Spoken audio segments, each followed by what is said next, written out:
而家就教下大家點樣喺迎東村咁就前往去長東村、裕興苑同埋裕豐苑。咁咧，我哋會喺總站度呢度落車先，然後我哋就向呢邊行。咁咧，大家認住黃色呢棟嘢嘅方向向前行。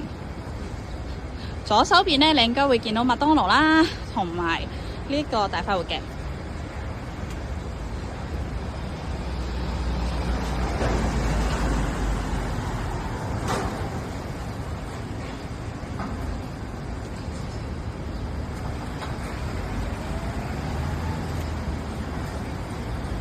咁其實綠色呢個範圍咧，就已經係晉東村啦，圍住呢一棟。咁我哋可以向前行，再提真啲。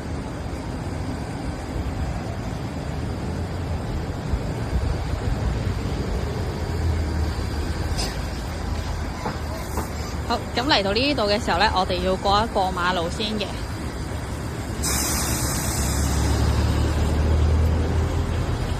咁對面咧就係長東村啦，右手邊就係晉東村。好，我哋過馬路之後咧，就繼續向前行。呢個馬紅綠燈咧會有少少快，咁所以都唔緊要嘅，大家行快兩步就得噶啦。好，呢度咧如火如荼嘅咧就係晉東村啦。咁暫時咧佢哋仲係工程啦，就唔可以行入去住。不過大家咧就可以沿住呢條路啦，就可以睇下佢嘅興建進度啦，同埋睇下佢未來嘅外觀。咁咧其實咧喺晉東村附近有啲咩設施咧，咁就會同長東啦、迎東村共用設施嘅。嗱，大家見到呢度麥當勞啦，呢度有大快活啦，咁嚟緊咧仲會有其他各式各樣嘅鋪頭咧就開緊嘅。好啦，咁我哋繼續向前行咯噃。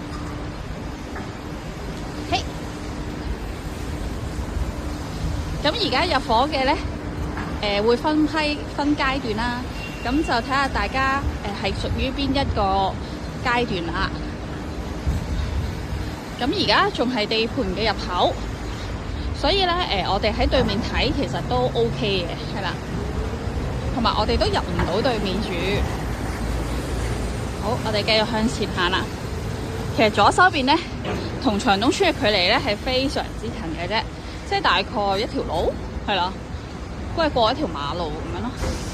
咁咧，大家見唔見到啊？嗰棟藍色嘅嘢啊，其實咧佢就係裕興苑啦。咁我哋再向前行去睇下路喎。但係喺行之前咧，我哋再睇下嗱，晉東村有總共嘅5座，有一座咧就遮住咗，未必睇得好清楚啦，係啦。咁所以要等佢稍後啲路開通啲，我哋先可以再睇得清楚啲咯。係啦，咁呢度咧就有個37A 嘅巴士站。其實大家咧可以唔喺37M 落車啦，喺37A 落車都得嘅。係啦，都係一樣可以去翻地鐵站咁樣咯。係啦，好嗱呢度，咁咧其實而家咧都見到窗就裝咗啊。工人都做緊一啲外層嘅一啲油漆啊咁樣嘅工作咁樣咯。好啦，跟住我哋繼續向前睇咯。好，呢度就係裕興苑啦。嘿，咁咧其實佢外牆嗰啲所有嘢都差唔多準備好晒㗎啦。我哋目測，咁咧亦都係相當之近啦，3條村嘅距離，同埋佢有個無敵海景。係啦，我哋行前啲就會見到㗎啦。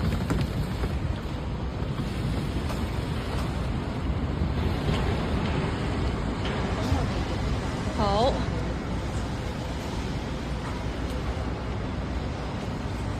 咁咧其實好明顯佢下面就有啲商戶嘅，不過咧我估到時入伙嘅時候，暫時啦都未咁快可以開到住嘅，可能都需要一啲時間，係啊。咁你睇下佢對面咧，其實仲有一棟屋苑喎，就係嚟緊大家會出嚟可以即係申請嘅裕豐苑啦，就喺呢度。好。咁咧，有人問啊，我而家可以過去呢一個裕興苑嘅對面去睇未啊？係可以噶，係啦。咁我示範俾大家睇，係啦。我陣間就會喺前面嘅馬路度過去對面，咁俾大家睇下咁樣嘅。好，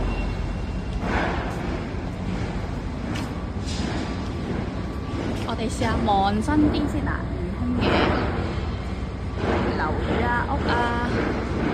好啦，我哋繼續向前行先。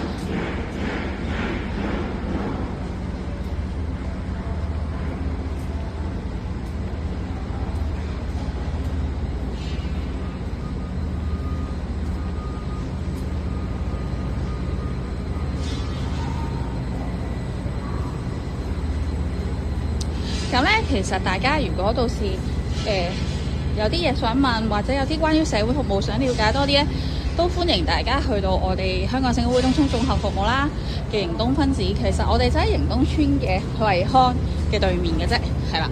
咁我哋都仲有啲中小學嘅資料啦，係啦。咁大家可以到時過嚟攞。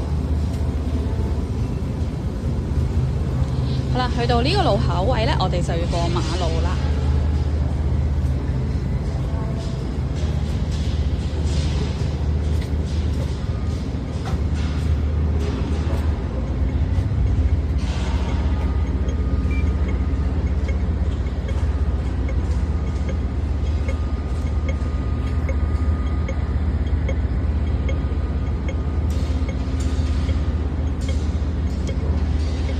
前面咧暫時就未有任何樓嘅，咁都可以睇到飛機升降啦。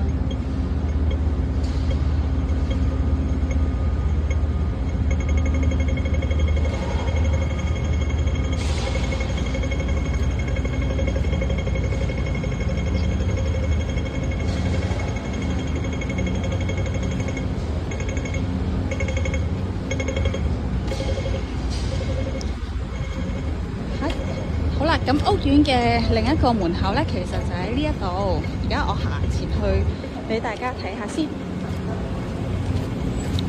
不過當然啦，而家都仲係工程中啦，未入得住。